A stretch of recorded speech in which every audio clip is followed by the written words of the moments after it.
Saya mau bicara kepada Anda sebuah penglihatan, sebuah visi yang dilihat oleh seorang nabi. Dan ini bicara tentang kehidupan kita, sekalipun ini ribuan tahun yang lalu. But he prophesied really good about our situation today. Let's learn from Ezekiel, dari kitab Yeskiel pasal 47. 5 ayat saja, semoga saya bisa bicara hal-hal yang betul-betul akan mengubahkan kehidupanmu. Jangan sia-siakan cutiku.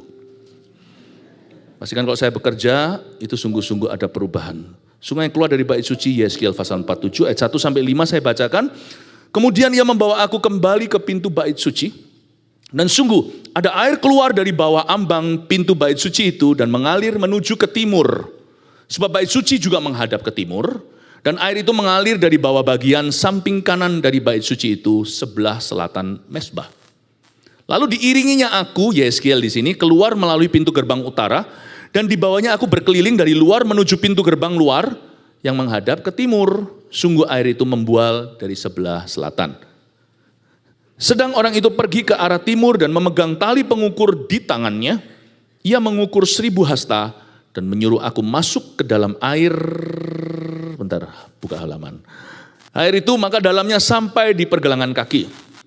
Ia mengukur 1000 hasta lagi dan menyuruh aku masuk sekali lagi dalam air itu, sekarang sudah sampai di lutut. Kemudian ia mengukur 1000 hasta lagi dan menyuruh aku ketiga kalinya masuk ke dalam air itu, sekarang sudah sampai di pinggang.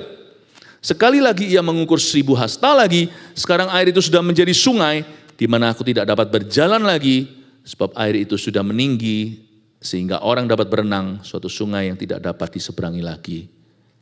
Can you say amen? Amin ya. Saya jelaskan ayat per ayat ya, sebentar. Kemudian ia membawa aku kembali ke pintu bait suci. Stop. Tuhan itu mengendaki supaya kita itu kembali selalu ke pintu. Jesus says, I am the door. Yohanes 10. Everything ya, harus kembali ke Tuhan Yesus dan firman-Nya. Kalau kita mau melihat perkara-perkara Allah di hidup ini, dan hal-hal yang berdampak kekal di hidup kita.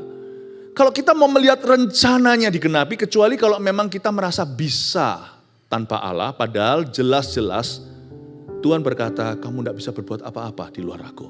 Bisa sih, bukan berarti kita nggak bisa berbuat sesuatu di luar Tuhan Yesus, bisa, tetapi itu ujungnya sia-sia.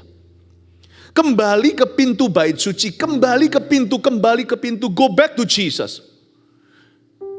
Kita berada di sebuah culture, kalau di western, di dunia barat, ini yang disebut dengan post-Christian culture.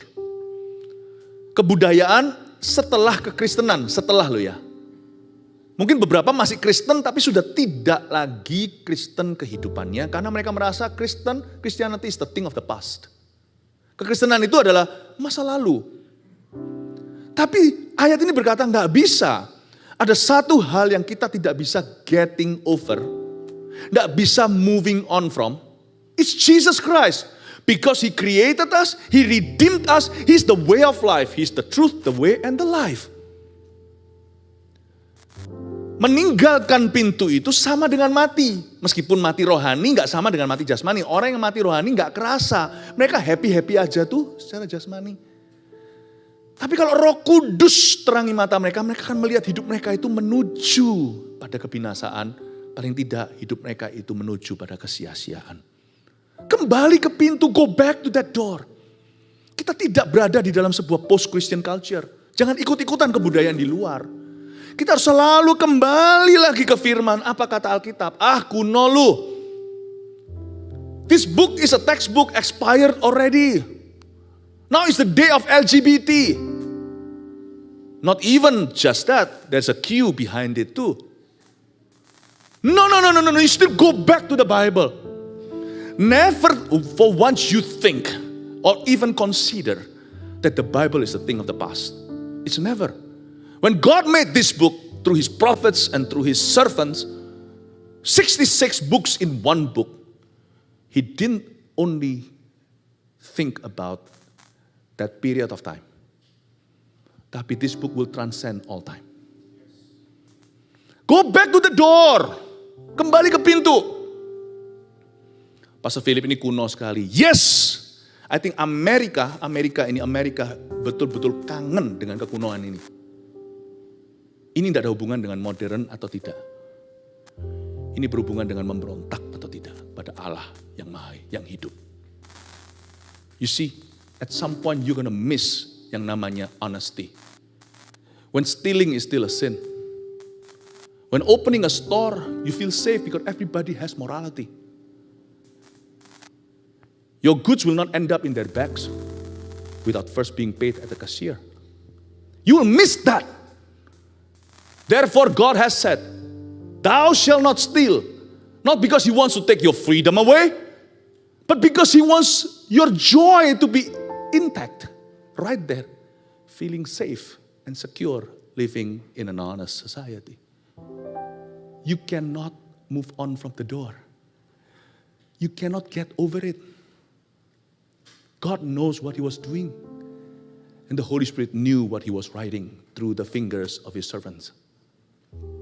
Go back to the door. Go back to the door. Apapun juga yang tidak masuk melalui pintu itu, dia melompat. Seperti lagu zaman dulu, ku kalahkan satpam dan melompat tembok. Haleluya. Bukan gitu sih lagunya. Ku kalahkan musuh tapi diganti, diplesetin. Semua yang masuk tidak melalui pintu, yang lompat dari jendela itu maling semuanya, mencuri, membunuh, membinasakan. Go back to the door. What the Bible says. Young people, orang-orang muda, jangan merasa, wah, Mom, Dad, you're outdated. They may be outdated, their fashion maybe. Some of their thinking patterns may be outdated. But things that are of principle, the principle of matters, these things cannot be outdated. Nggak bisa. Anak-anak muda kembali ke Bible. Mungkin tidak merasa cool, nggak apa-apa. Dari dulu saya selalu beda kok. Saya beda bukan karena saya weird. Saya beda karena saya tidak conforming. Saya tidak nurutin dunia. Dari dulu waktu saya bertobat umur 18, sebelumnya itu saya sama saja. Bahasa Ibraninya samimawon. Same lah, Singaporeans would say. Saya dulu juga sama. Sampai umur 18 tahun, when I drew the line on the sand, I was now already a Christian, a born again one, not just a professing one. Then, I resolved to be different.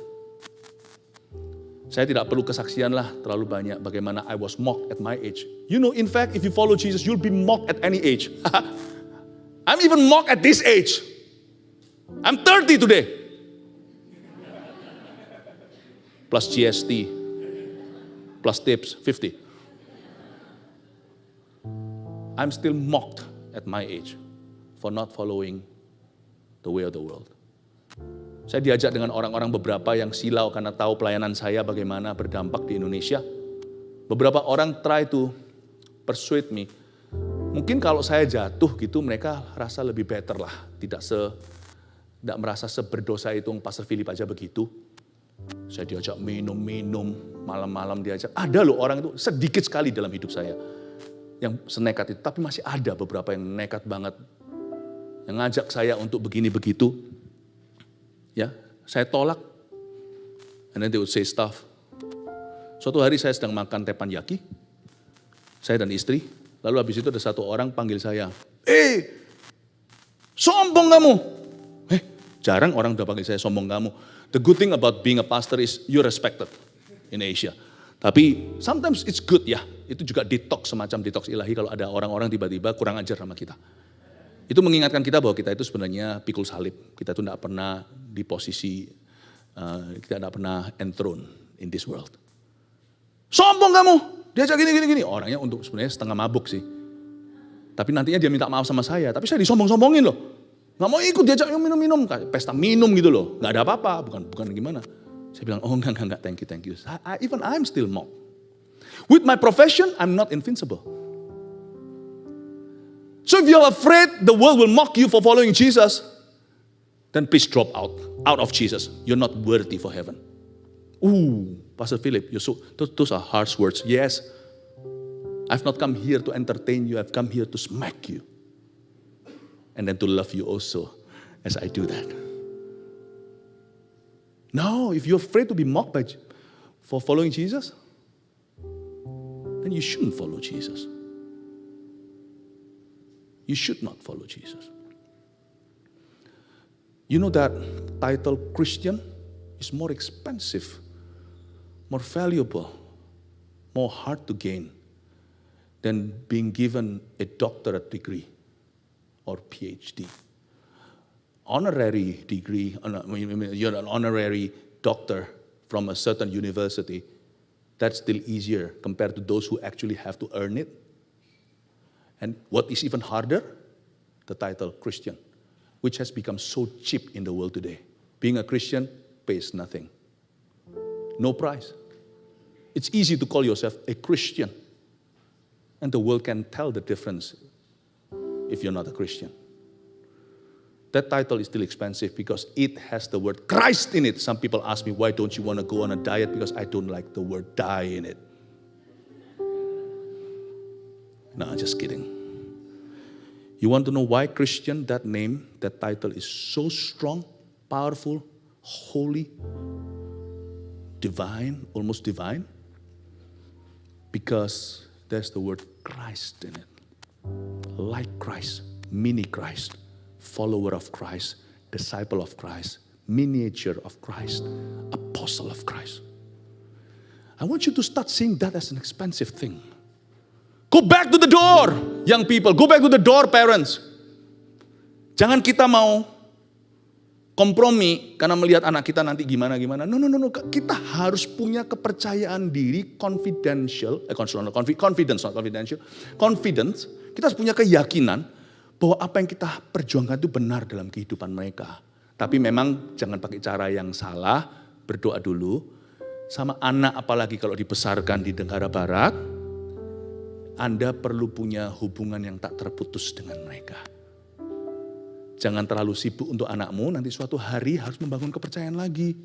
Bangun terus, highway-nya jangan putus. Itu lebih gampang nanti memberitahu, yang papa ajarkan ini bukan culture nak, ini principle of the matter. Amin.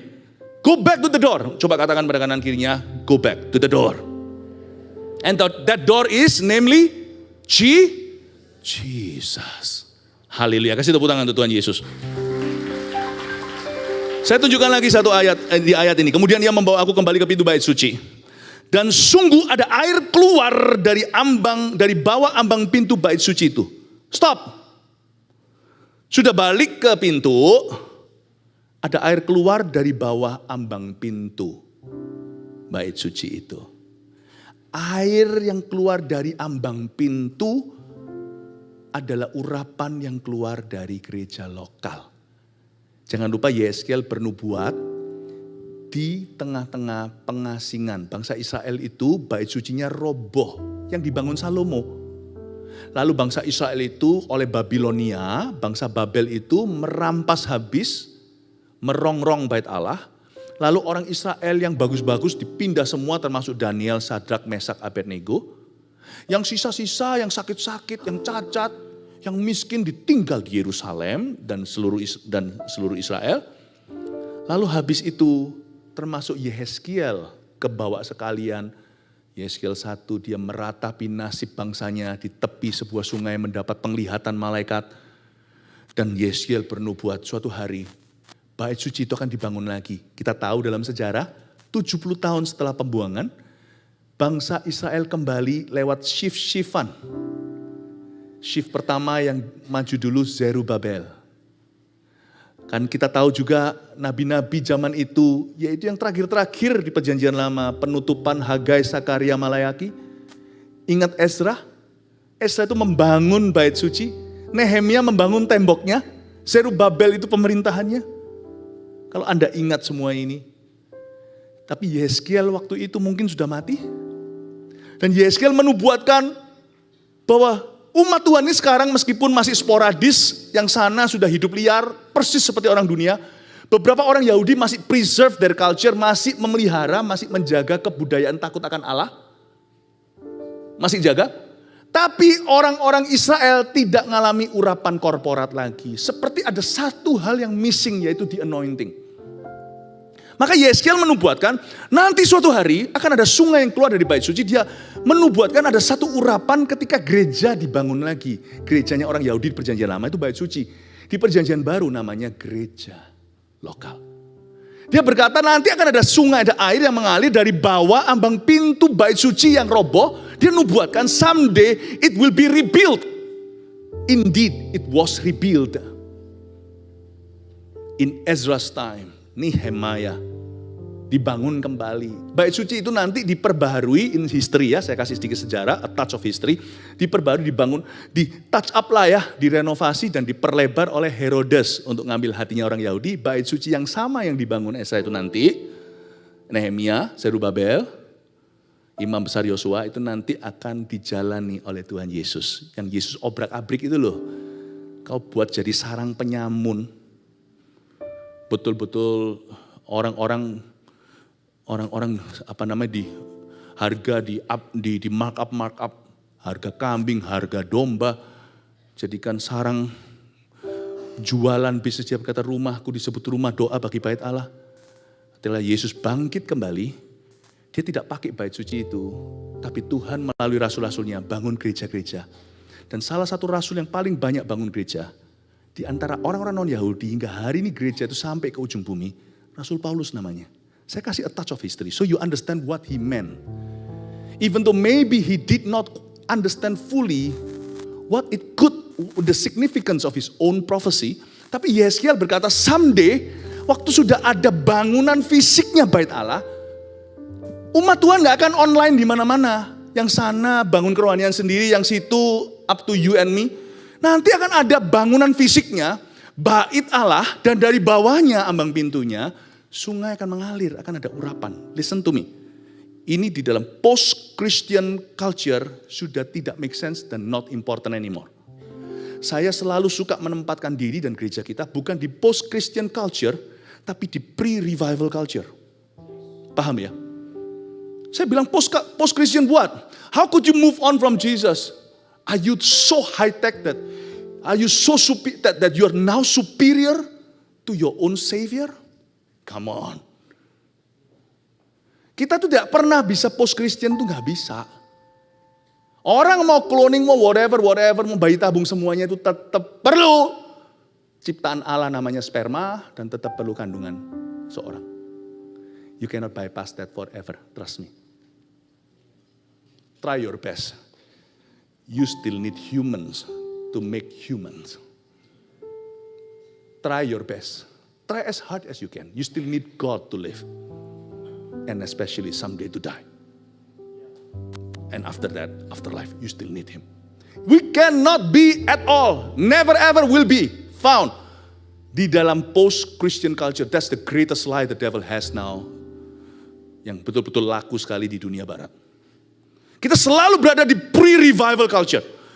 Where do you place yourself as a Christian and as a church? Do you place yourself at a post-Christian culture, then you'll be struggling.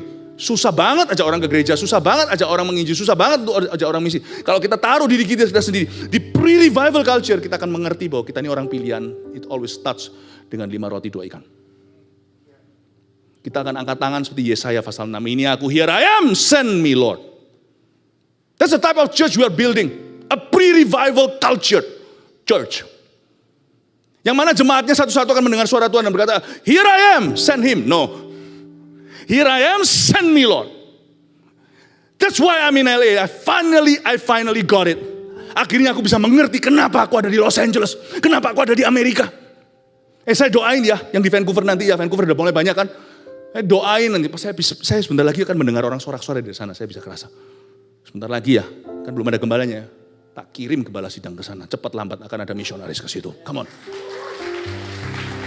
Kalau nggak ada, saya deh ke sana jadi gembalamu. Just kidding. Pasti ada. Kenapa sih GMS ini kemana-mana ini semuanya? Karena kita tidak mau menjadi gereja yang post-Christian. Banyak pol. Ayo pakai bahasa Jawa dikit. Banyak pol. Standarnya salah satu adalah established churches lebih banyak more and more. Yang semakin hari semakin ashamed of the Holy Spirit in their practice. Itu post-Christian. Gereja yang pre-revival, very few. Many are chosen. Many are called. Few are chosen. Where have you placed yourself? On which side of the spiritual world. Here we stand our ground. Kenapa kita di RWSI kita adakan mana-mana? Kita mau menaburkan bibit unggul. Pre-revival. And I have to continue to remind you every time I meet with you, who you are, what you are. Under the spiritual ceiling of this church. Saya ingin untuk Anda mengerti ini. Pahami bahwa dari bawah ambang pintu gereja lah keluar urapan korporat. Bisa nggak kita itu masing-masing online sendiri? Bisa nggak kita nggak ke gereja? Anehnya di Amerika ada suatu survei. Dan ini terjadinya malah justru dari zaman saya masih kuliah dulu puluhan tahun udah begitu. Bahwa people can call themselves Christian here. And they don't belong to any church. That to me sounds really funny. You have an email address, don't you? Can you do business basically kalau enggak pada email address? Susah kan? Bukan karena apa, tapi kita tidak punya address. Tahu nggak?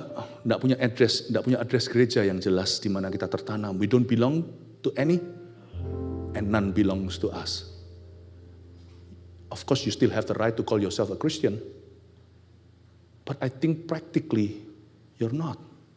Because if Christianity in your eyes means individuality, then let me remind you that in praying the Lord's Prayer, our Father, never just your Father, my Father who art in heaven, our Father, 我们的天父, Bapa kami, bukan Bapakku.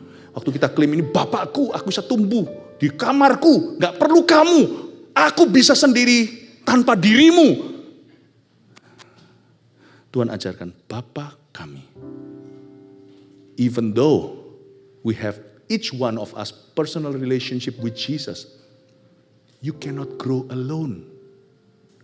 Online, come on. Orang Singapura berkata, come on lah. Kalau online gereja at your fingertip, you are the power to the church. Kita bisa fast forward seenak gua. Really, you can grow that way? Seriously? Can you control the church at your fingertips? You cannot even control your smartphone. It controls you. You need to go to a place where you cannot control that place. God will control you. That spells CHURCH. Church. If you don't belong that's the problem with American Christianity. I'm a Christian, I don't need to go to church. Whereas the Bible says that water only comes out from under the door of the church. The Old Testament church, all right, but much more the New Testament church after Jesus was resurrected. Keluar dari ambang pintu gereja lokal itu perlu. Gereja lokal itu perlu. Ada orang yang merasa kalau punya persekutuan doa di rumahnya itu cukup. Meskipun dia sendiri seorang pengusaha mungkin di office atau kantornya. Nggak perlu gereja lokal.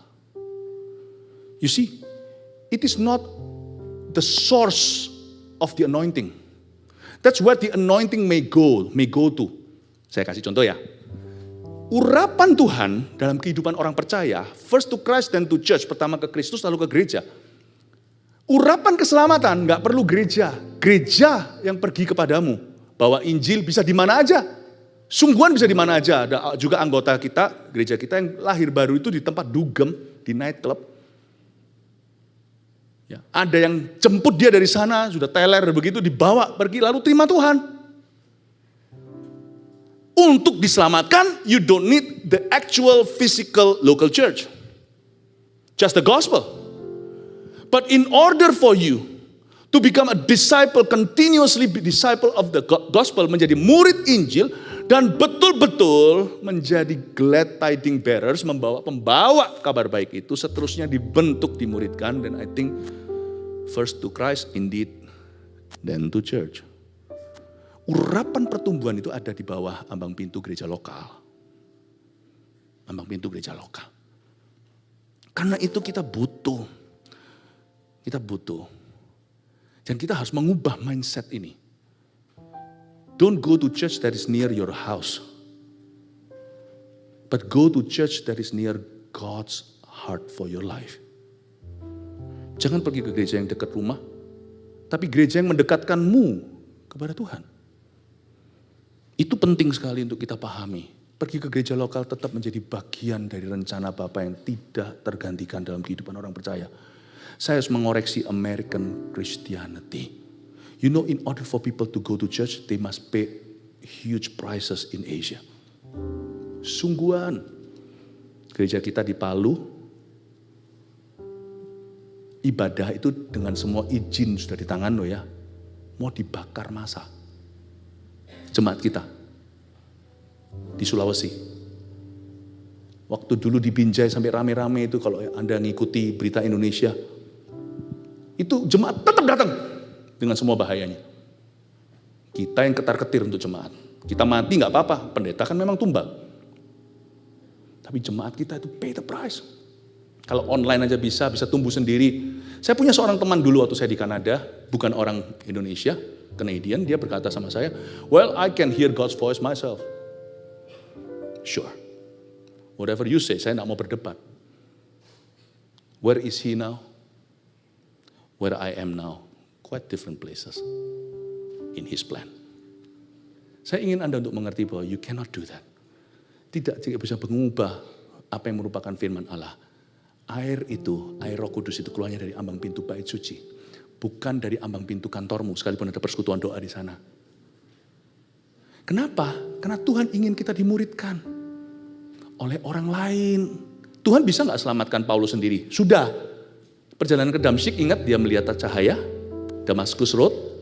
Tapi waktu dia masuk, diberitahu kamu masuk ke kota itu, dia kirim Ananias yang bukan Ananias Safira. Ananias, kamu datang kasih dia the first word of God, kamu tumpang tangan, selaput itu jatuh, lalu kamu baptiskan dia, lalu dituntun kan?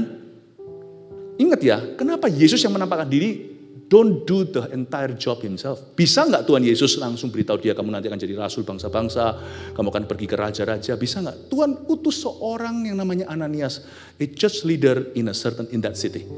Dikirim ke situ untuk dia menjadi bagian dari the body of Christ. Dan susah sekali mereka menerima Rasul Paulus karena mereka lebih kenal dia sebagai Saulus. Sampai suatu hari seorang bernama Barnabas, son of encouragement, seorang anak penghiburan yang menuntun Paulus memastikan dia masuk di dalam sistemnya tubuh Kristus. Gereja lokal maksudnya. Supaya masuk ke sana, sebelum itu kan kita nggak mendengar Paulus, dia 3 tahun di Arabia, dia begitu aja pertumbuh si rohaninya, tapi tidak ada pemakaian Tuhan gimana. Sampai dia betul-betul install masuk, betul-betul tertanam. Dan kita dengar Rasul Paulus begitu, dari Antioquia diutus 5 orang berdoa, Paulus Barnabas pisahkan untuk tugas khusus, lalu tumpang tangan, lalu habis itu dia pergi, lalu habis itu gereja lokal di mana-mana, you see. Kalau cuma selamat heaven aja bisa. But heaven on earth, you can.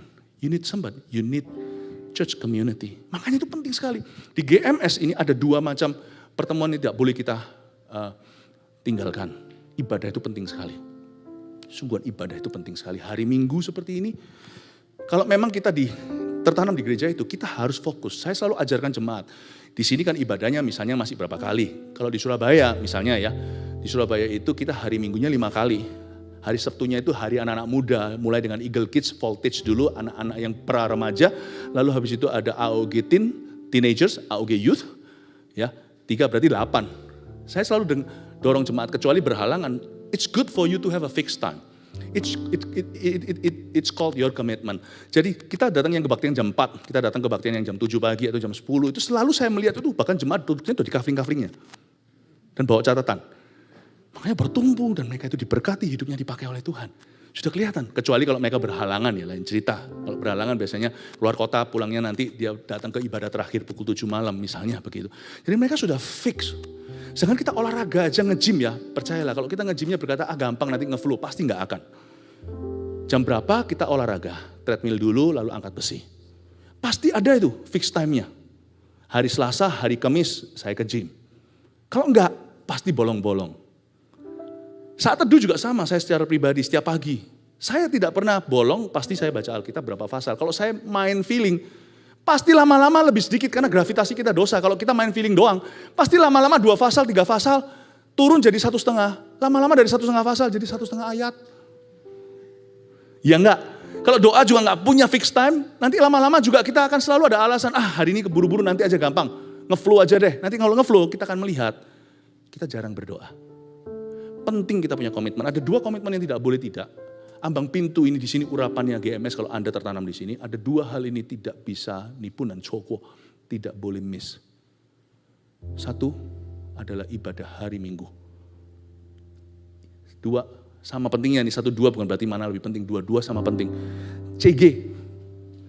Ada orang tanya sama saya, bisa nggak saya datang ke CG, nggak usah datang ke ibadah Minggu? Atau sebaliknya, Minggu aja nggak usah ke CG. Itu sama dengan milih satu, mau milih papa atau mama. CG sama ibadah Minggu itu papa mama. Dalam pertumbuhan kita. Nah sekarang pertanyaannya, mana papa, mana mama? Yang mikir sendiri, nggak tahu. Ini cuma ilustrasi. Cuman kalau memang sungguh-sungguh saya terpaksa harus suruh milih, saya akan beritahu bahwa Minggu itu seperti papa, father figure, di mana di sini kita merasa authority waktu datang ke ibadah. Kita bukanlah gereja yang beribadah namun memungkiri kekuatan ibadah itu.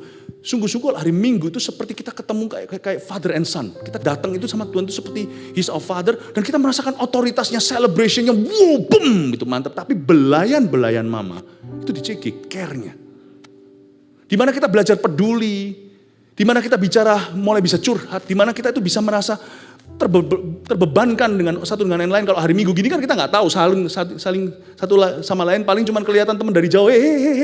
Tapi kalau di dalam CG itu disitulah yang namanya personal touches of the Spirit of God. Makanya itu kalau saya sebut CG dan hari Minggu itu sudah so pasti tidak bisa dipilih salah satu. Papa dan mama ini, mami and daddy dalam pertumbuhan kita. Itu mesti belajar, karena di CG kita akan dilatih menjadi berani. Dilatih menjadi pemimpin berikutnya. I don't think it's too much kalau kita seminggu, hari Minggu dan hari biasa sekali. Gereja, it's not too much. Kenapa? Karena dosisnya sekarang secara rohani bertambah, dunia semakin edan. Siapa di sini nge-gym? Angkat tangan. Jujur. Ayolah, come on. Siapa di sini olahraga? Alright. Saya, there's an athlete here. I met with you. Okay, could you stand up? You don't even have to stand up. We feel like you're already standing up. But if you stand up, then everybody knows that. You see? Hey, no. Remain standing, please. Remain standing. Let me ask you a very simple question. How many times a week? Oh, I will surprise you, okay? 1 minggu berapa kali latihan di gym? Setiap hari. Karena dia adalah atlet. Saya dan dia sama-sama akan masuk NBA segera. Saya masuk ke arena sebagai penonton, dia mungkin masuk sebagai pemain, betul ya? Kayaknya ya, betul. Kayaknya gitu, bisa ngomong kayaknya loh, ini orang dari mana? Tapi 1 minggu, setiap hari. 6 days a week. 6 days. 6 days only, don't say only, 6 days is not an only to us. Because some of us here, 6 years only. Once every 6 years, but 6 days only because you're an athlete. Thank you. Be seated, thank you.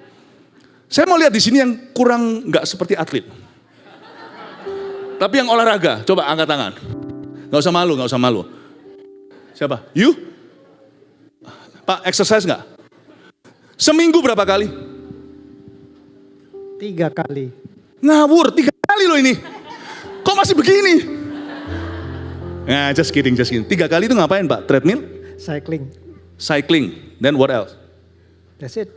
Cycling, tapi 3 kali. Doing the same thing over and over again, aren't you bored? Kind of sometimes. Tapi kadang-kadang, but you must, right? Mau nggak mau, suka nggak suka, tetap harus cycling kan? Yes. To keep yourself healthy. Cycling, going to the gym or whatever you do for physical health, you don't do it just once a week, do you? Why? Because I also go to the gym. If I do push-ups, even 100 times, once a week, it will not build anything. 1 week is too long.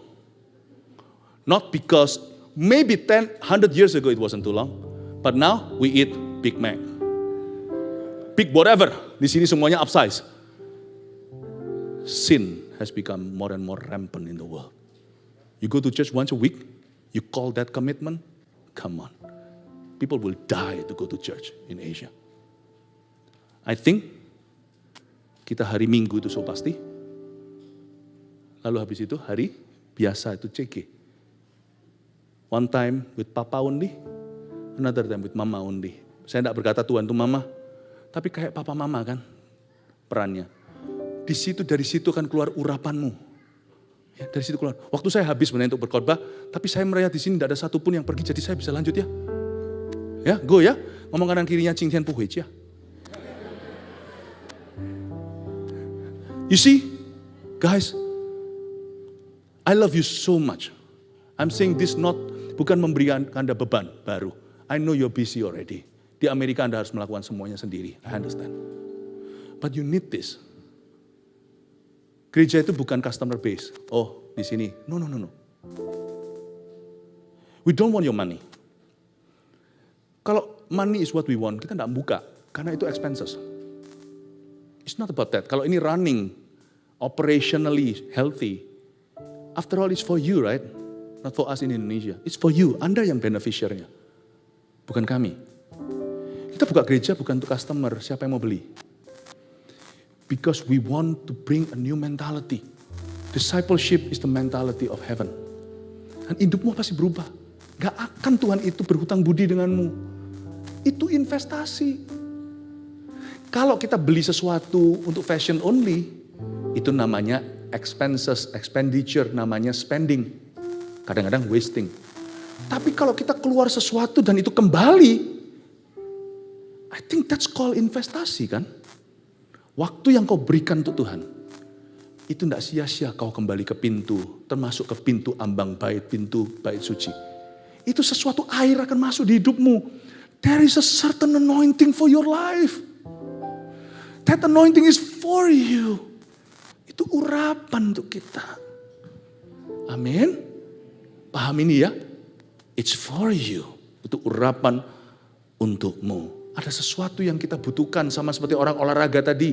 Yang 6 hari seminggu atau yang 3. Pasti itu untuk kesehatan pribadi. Ini lebih dari itu karena firman Tuhan berkata bahwa yang namanya physical exercises itu of limited importance. Tetapi beribadah itu kekal sifatnya. Yang percaya katakan amin. 2 hal ini jangan lupa. Jadilah sungguh-sungguh di sini. Lalu berapa ayat lagi saya selesai kok ya. Saya nggak sungguh-sungguh akan tahan Anda di sini sampai besok hari. Lalu diiringinya aku keluar, lihat sekarang ayat yang kedua. Lalu diiringinya aku keluar melalui pintu gerbang utara. Setelah ada air keluar dari ambang bait suci, si nabi dibawa oleh seorang malaikat dalam penglihatannya keluar, katakan keluar. Lalu diiringinya aku keluar melalui pintu gerbang utara.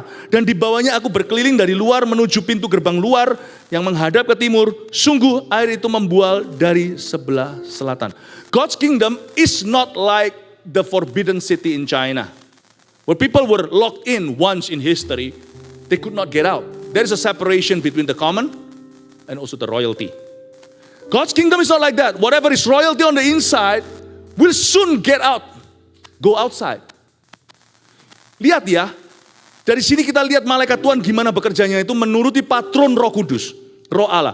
Setelah si nabi melihat bahwa ada air keluar dari ambang pintu, urapan itu bukan dipakai untuk mandi atau untuk bersenang-senang atau untuk merasa greng-greng dan electricity. Urapan itu dipakai untuk keluar. Tuhan tidak pernah membuang waktumu. Apapun yang kita dapatkan dalam gereja, itu adalah akselerasi nanti di dunia dalam hidupmu. Makanya we don't want to play church. We want to be church. Makanya firman yang disampaikan dalam gereja bukan untuk menina-bobokkan. Bukan untuk dapat. Never the case is like this. The people for the church. It's always the church for the people. If you cannot see that, you will never be church well. If you never see that, as a leader of the church, kalau kita tidak pernah lakukan, we will never do church well. Tapi sebagai congregation, if you never could see that, you'll never be church well. Kita harus mengerti bahwa church is for the people, not the other way around. Not the people for the church, but the church for the people. Kita harus mengerti kenapa. Makanya itu kita boleh main-main gereja. Gereja sungguh-sungguh up the bar, up the bar. Lalu diiringinya aku keluar. Apa yang kita dapatkan di gereja itu akan langsung berguna di dalam kehidupan kita. Anda akan terkejut ya, di gereja kita akan melihat anak-anak muda yang dulunya itu haha. Ya, dulunya sekarang nilainya jadi bagus-bagus. Mereka jadi tahu gimana belajar. Bukan karena rajin belajar aja, tiba-tiba seperti diberi Tuhan spiritual intelligence. Bukan berarti langsung tahu semua jawaban. Dia harus belajar pula. Tapi beda. Ibu-ibu rumah tangga tahu gimana menata rumahnya kalau dulu hanya lagi gegeran. Dulu pikirannya hanya gimana jor-joran lah dengan teman situ sudah bisa beli rumah, kita masih ngontrak. Sana udah beli mobil, kita masih gimana. Sekarang beda. Di gereja dia diubah. Apa yang diubah di gereja? Berubah keluar. Dibawa keluar. Seorang pengusaha punya bisnis, tiba-tiba tahu aja bisa membuat keputusan-keputusan yang tepat. Sehingga yang dulu selalu keputusan yang gegabah, apalagi sudah dihinggapi dengan roh mani atau dengan roh mamon, cinta akan uang. Sekarang dia bisa mengerti bahwa everything I do, I remember my 5 fingers, I do this for him. Apapun yang dia lakukan bukan lagi nafsu, dia bisa menata prioritasnya betul. Lalu tiba-tiba semua keputusannya menguntungkan perusahaan. Bisa aja income-nya lebih dari expenses-nya. Dia ngerti gimana membuat keputusan yang tepat. Orang bilang kebetulan, no, itu perubahan. Ya ampun, seorang profesional kerja gimana biasa. Tapi ketika dia mulai diubah dalam gereja, keluar sana dia seperti Yusuf di rumah Potifar. Semua tertata dengan benar. Heran loh, akselerasi yang terjadi dan transformasi. No kidding man, no kidding. If you really know how to do church well and be church well, you see your life will be changed and soon enough many people's lives will be changed around you. Kita tidak akan jadi tiang garam seperti istri Lot, kita akan jadi garam beneran, garam dunia. Saya baca ini, saya itu merinding loh. Saya cuman, sungguh kalau saya bahas ayat per ayat ya, Anda sungguh puheja loh hari ini. Even if I did that ya, tapi I would be breaking my promise kalau kita hanya satu ibadah. Kalau 5 ibadah saya rompel jadi satu gini kan nanti Anda trauma. Even then if I did that, you would not lose anything, trust me. You will only gain. Lalu diiringi aku keluar melalui pintu gerbang utara. Misalnya ada satu orang kaya konglomerat, ngapain gue bilang ke gereja? Atau orang bukan soal ekonomi status lah, mungkin dia itu rohani tahu lah segalanya. Datang ke gereja, waduh ke GMS mulai dari bawah, MSC 1 dulu. MSC 1 itu apa sih? Tetap ada kelas on the side ya, kita perlu namanya itu kelas supaya nanti bisa train you on the job. Supaya di sini bisa pelayanan. Sebenarnya 2 pertemuan utama, tapi nanti ada beberapa hal tidak akan memberatkan. Kita sudah rompel jadi satu, misalnya kalau MSC 1, My Spiritual Journey setelah orang dibaptis, itu langsung ada kelas-kelas seperti kelas tentang pertobatan, itu apa, pemutusan hubungan dengan dosa masa lalu. Penting untuk kita maju, lalu juga ada tentang baptisan Roh Kudus, itu penting sekali. Supaya kita mengerti untuk apa itu, supaya kita dilengkapi dengan kuasa.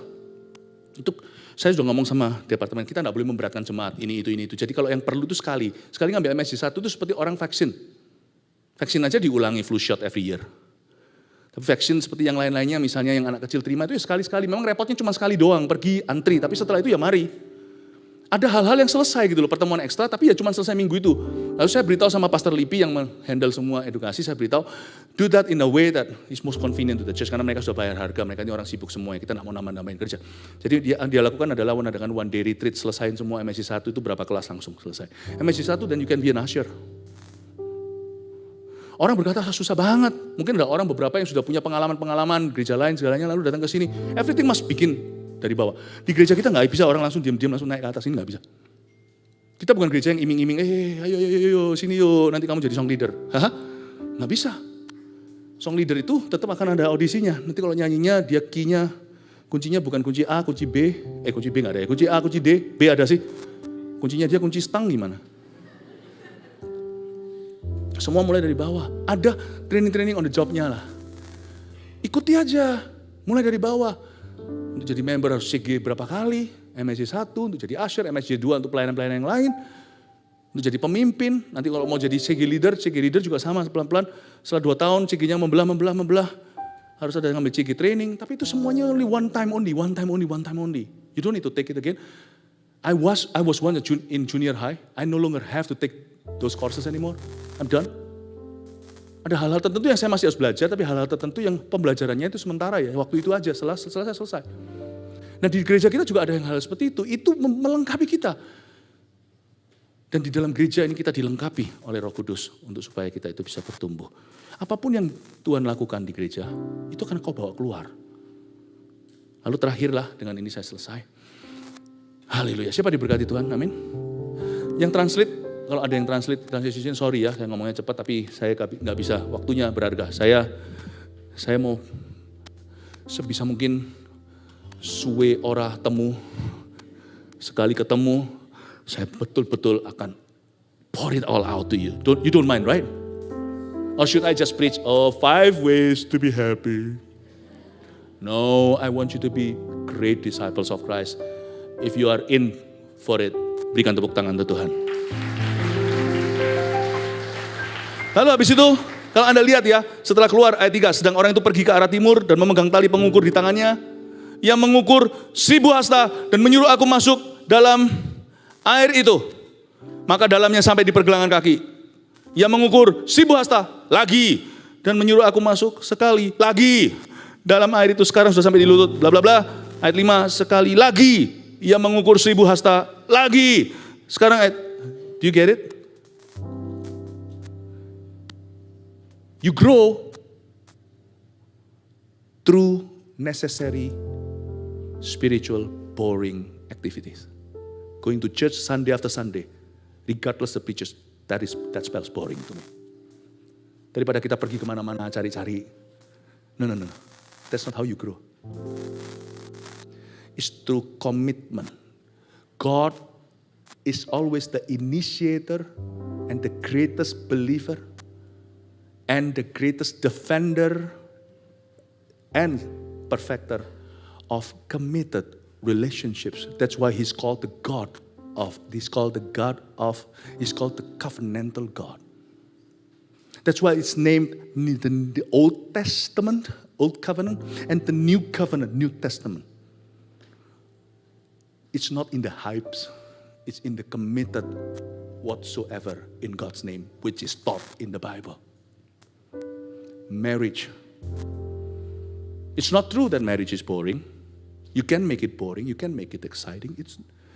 But when you're committed. You're committed to build it. You build the church. You build the people around you. You don't come to church just for you. You come here to be useful. You go through whatever necessary from underneath the door and grow up ever since. And in usefulness. That's how you grow. Saya tadi belum selesai ngomong tentang konglomerat misalnya. Misalnya saya seorang kaya raya. Ngapain gue ke gereja itu? Saya masuk ke dalam. Bisa aja saya langsung mau sesuatu. Kemarin waktu saya lagi makan, ada orang ngomong begini di sebelah waktu kita makan di meja di Grove. The Grove. Ada bilang, everybody has a price. Not true. Saya nggak mau. It's none of my business, so I don't debate. I was there to eat, not to debate. Not really. You cannot buy anything, everything. A true church cannot be bought. A false one can. You may enter a church owning the whole New York City. You come under this ceiling, you're a son only. Start from underneath. Start from the bottom. We're not trying to make it hard for you, but we are trying to make it work for you in His glory. Jadi, misalnya saya seorang konglo, saya masuk ke sini. Nggak usah lah, gereja gini kan bukan dikontrol gua. Saya bisa pulang, in my building, saya buat aja di sana. Bikin stage, kasih ini yang disebut orang cowok gereja. Kasih ini, orang-orang bisa, tahu nggak ini semuanya? Nggak ada yang mereka semua do it voluntarily. Kasih tepuk tangan untuk mereka semuanya. Termasuk Bapak yang exercise 3 kali, bawa kamera aja 2. Akhirnya untung cycling 3 kali. Everyone is doing it voluntarily. Kalau misalnya saya pakai money politics dan kekuatan uang. Saya kasih gitu, siapa? Taruh di sana. Berkhotbah. Dan saya bisa jadi jemaat karena saya memang tidak punya karisma untuk berkhotbah. Saya mungkin hebat sebagai pengusaha. That doesn't count. In God's eyes, you don't go to church. It's your church. You control it. It doesn't count. In His eyes, you don't go to church. You make church. But you don't go to church. You go to a church that God says you go. You go to that place, you will grow. You go to that church because I want to disciple you, because the vision has attracted you. That vision, that cause.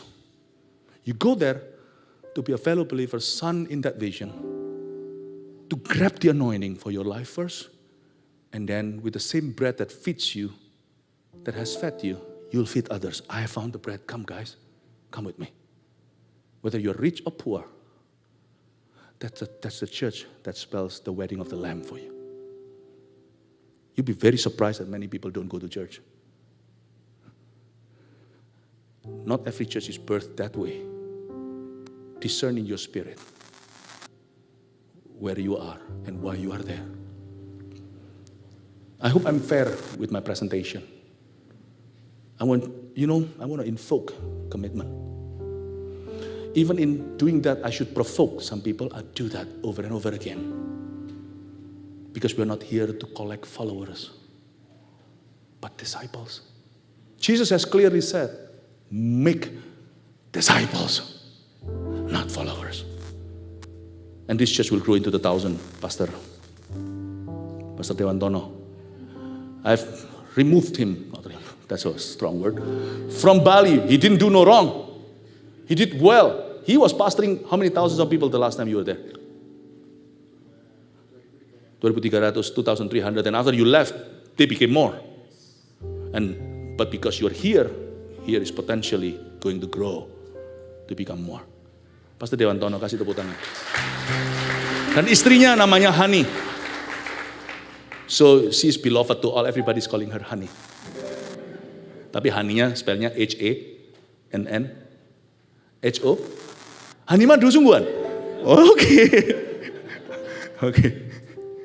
She's named Hani, but she is my honey. Yeah. My wife here. Yeah.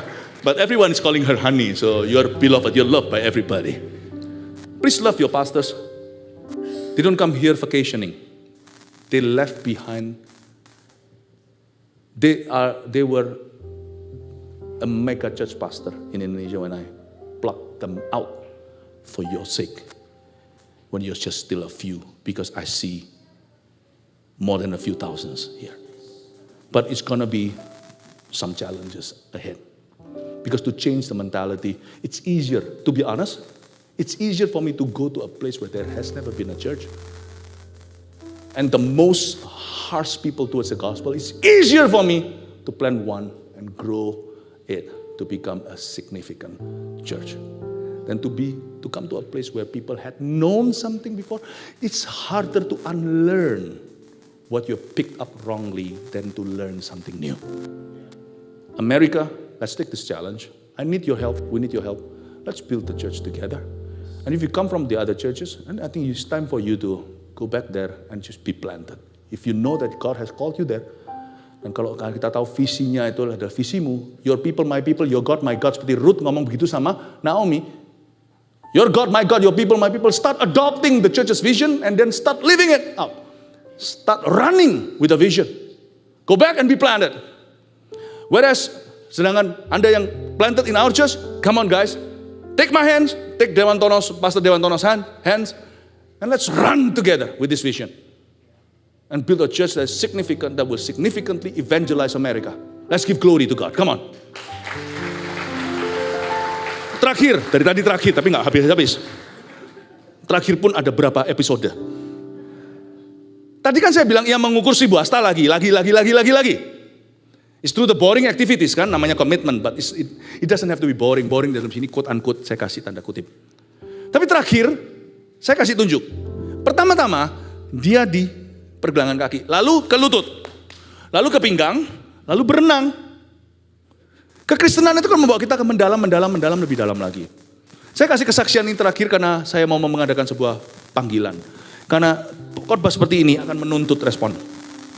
I always demand responses from my audience. Because I'm not good at lecturing. I'm good at in giving out the instructions of the word. Jadi sekarang saya akan beritahu kalau kita harus lebih dalam. Go deeper. Karena di sini diberitahu si Hasta lagi. Cemplung masuk. Kamu jangan menjadi orang Kristen biasa.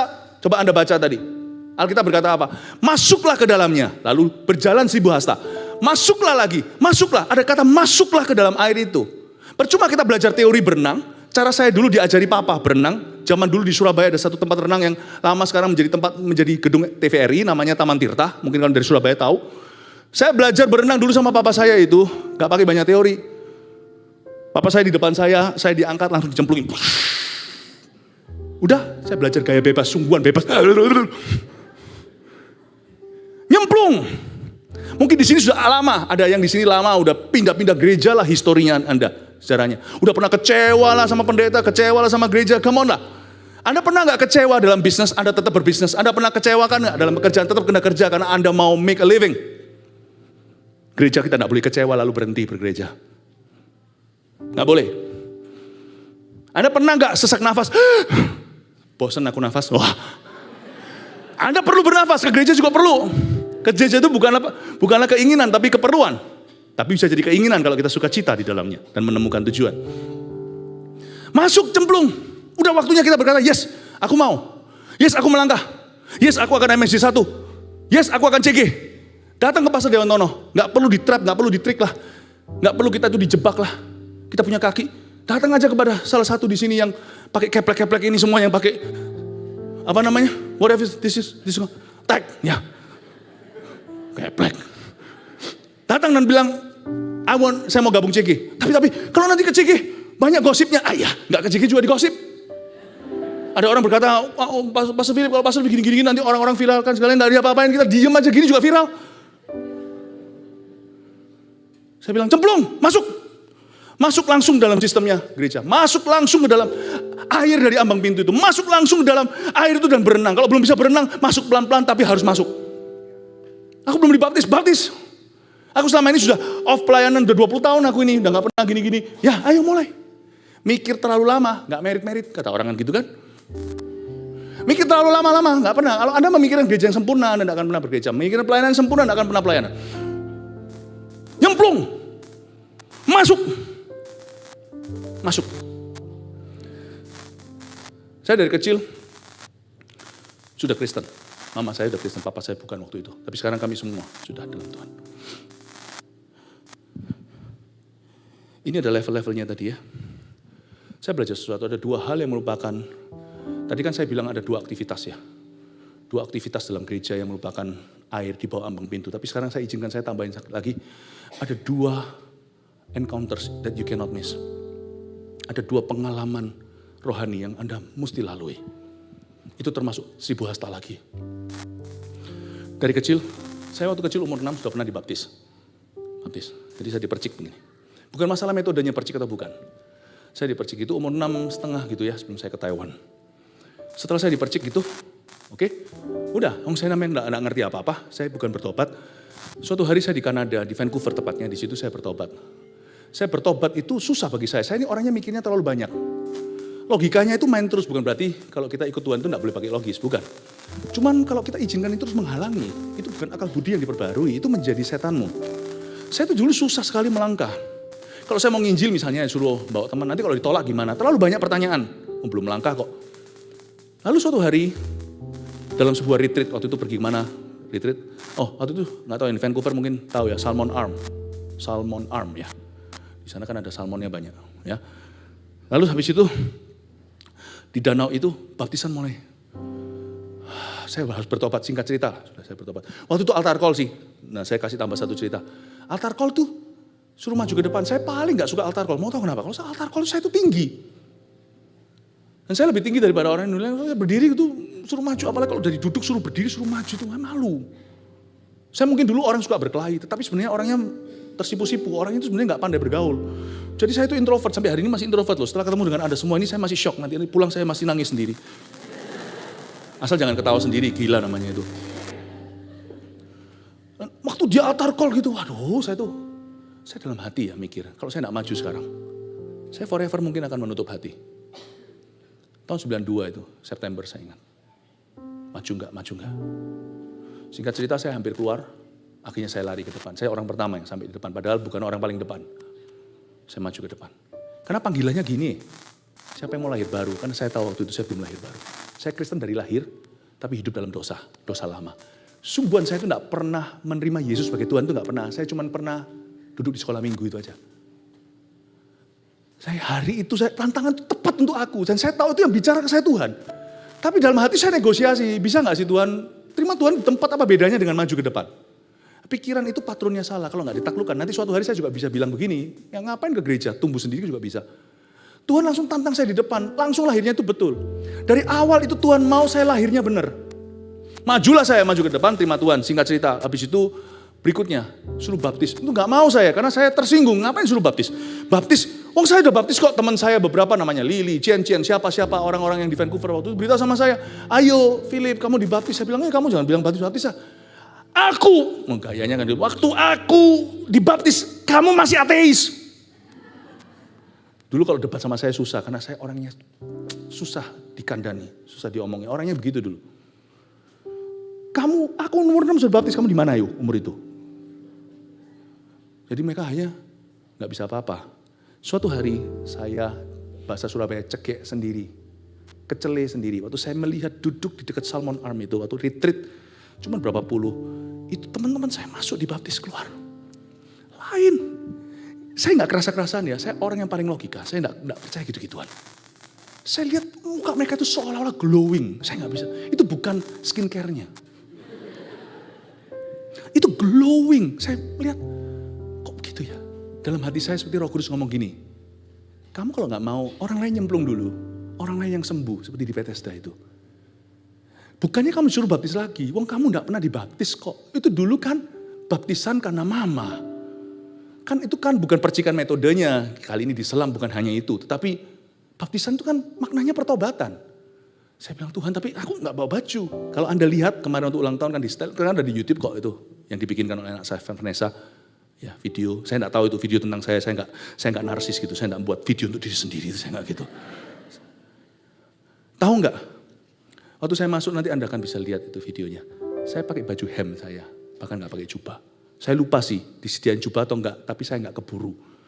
Kenapa? Saya dadakan berkata, ya wis kalau aku nggak nyemplung, aku nggak akan pernah dibaptis. Di retreat itu saya berkata, baptize me. Majulah saya masuk dalam sana. Dingin, Kanada, Septembernya Kanada itu lebih dingin daripada winternya Los Angeles. Sungguhan loh, ini panas bukan main. Saya kalau nggak karena menghormatimu, saya copot nih jas. Copot baju saya sekalian, biar six pack saya kelihatan. Supaya tahu nanti yang atlet bukan hanya dia.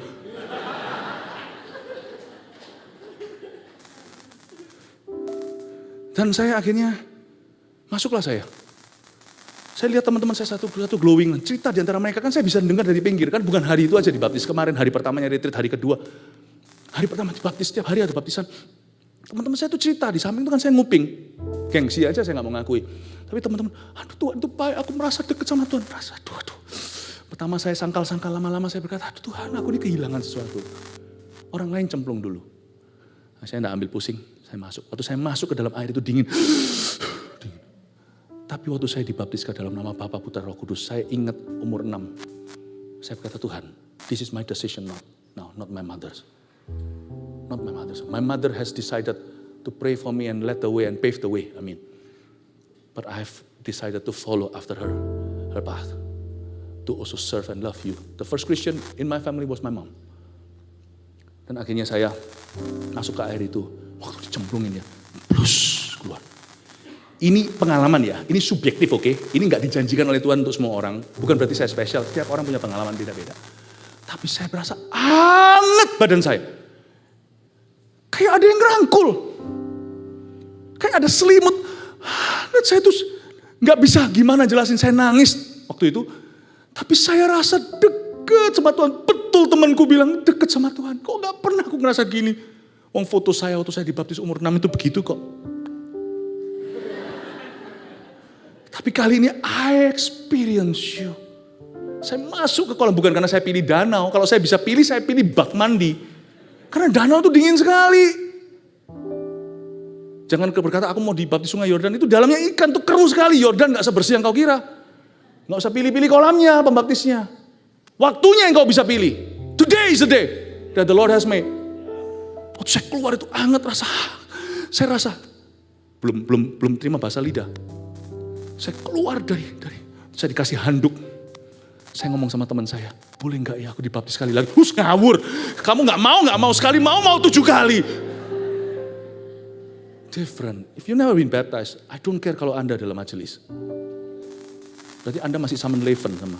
Anggap Tuhan itu samenlevenanmu. Tahu samenleven bahasa Belandanya berarti Anda masih mau living together tapi tidak punya komitmen sama Tuhan. Perintah pertama setelah orang bertobat itu bukan pelayanan. Perintah ke-1 setelah orang bertobat terima Yesus itu baptisan. Jadi kalau Anda sekarang seperti gaya Amerika misalnya, oke, you and I live together lah. We try. We don't have to have this status married. Nggak perlu married lah. Kita lihat dulu. Nggak mau Tuhan digituin. God is into committed relationship. Ever since day one. When you're born again, afterwards, God wants you to immediately be committed and acknowledge Him.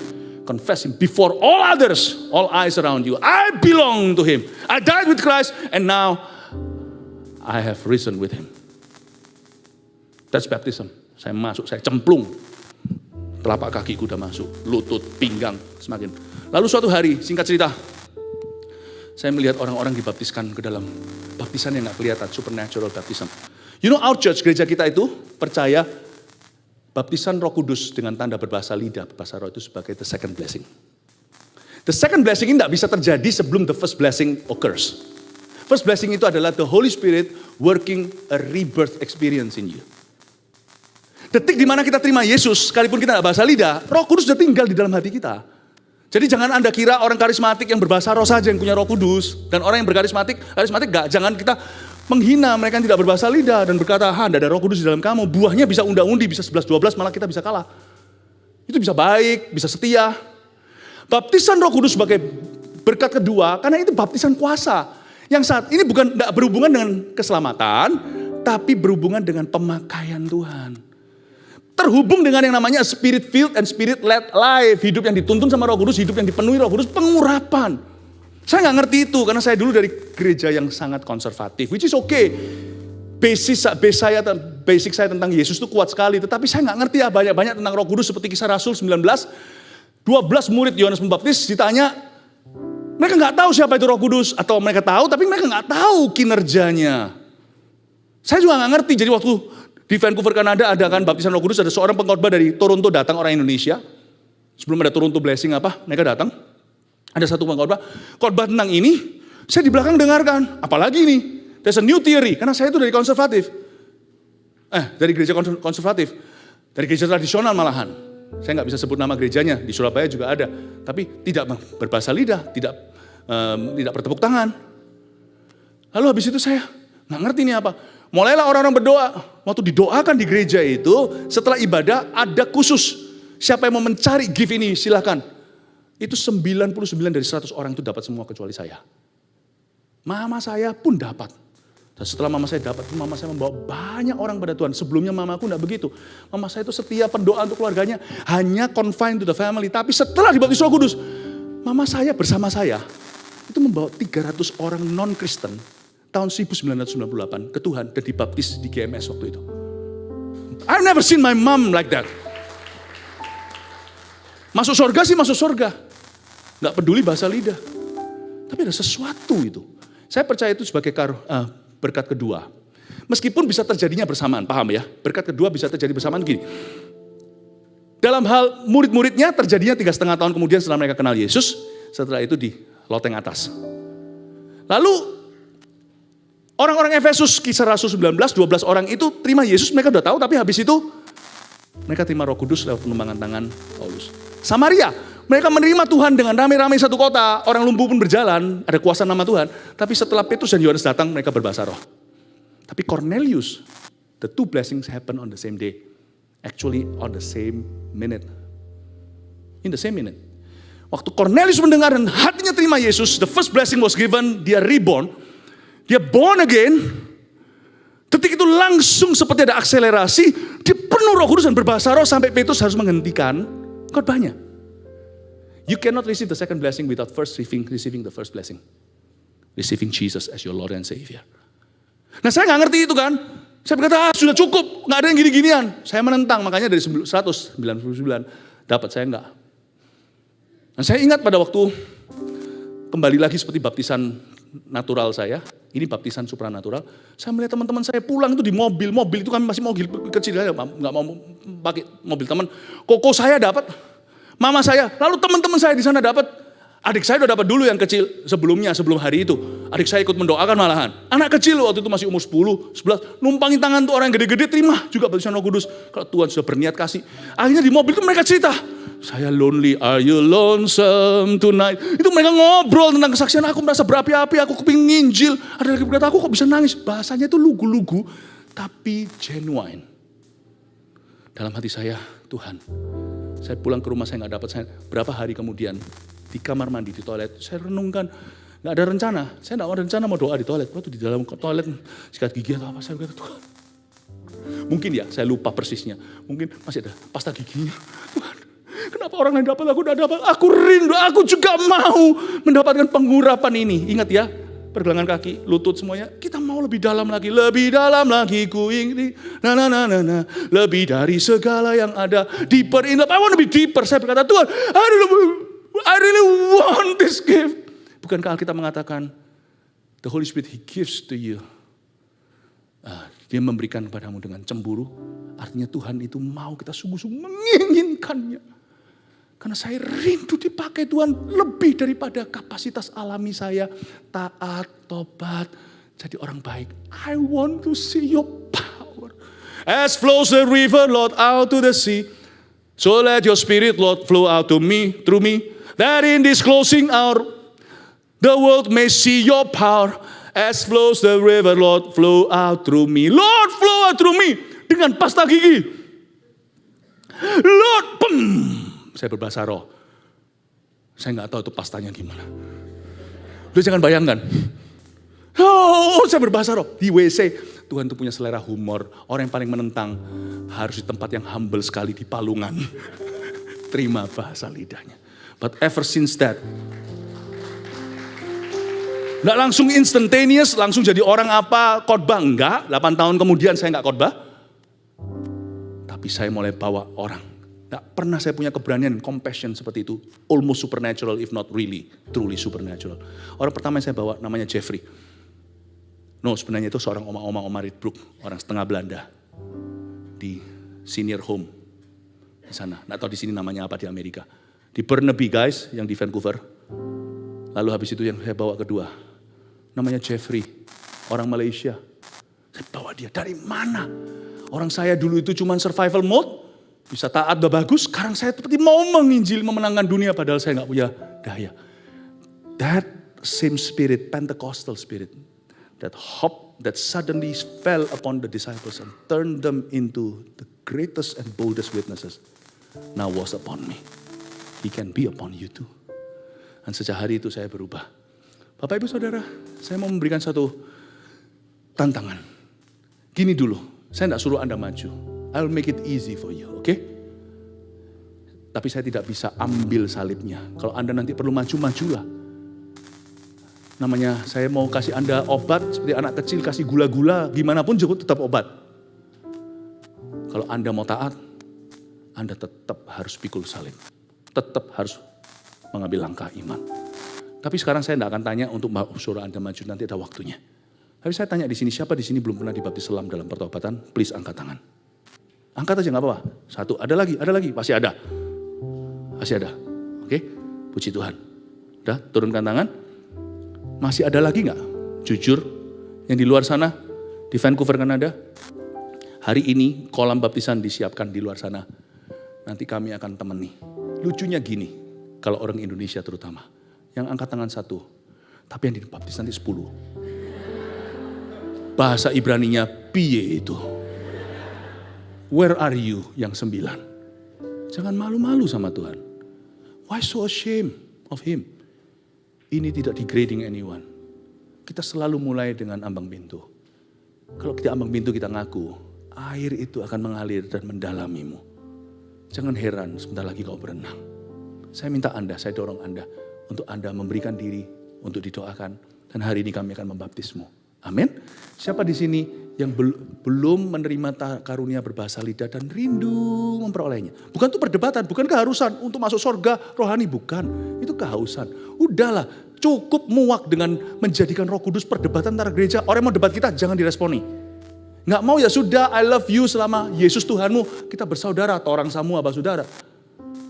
Udahlah, sama-sama masuk surga, udah nggak usah saling melangkahi. Tapi kami mau, please don't stop me. Kami rindu loh. Udahlah, jangan peduli.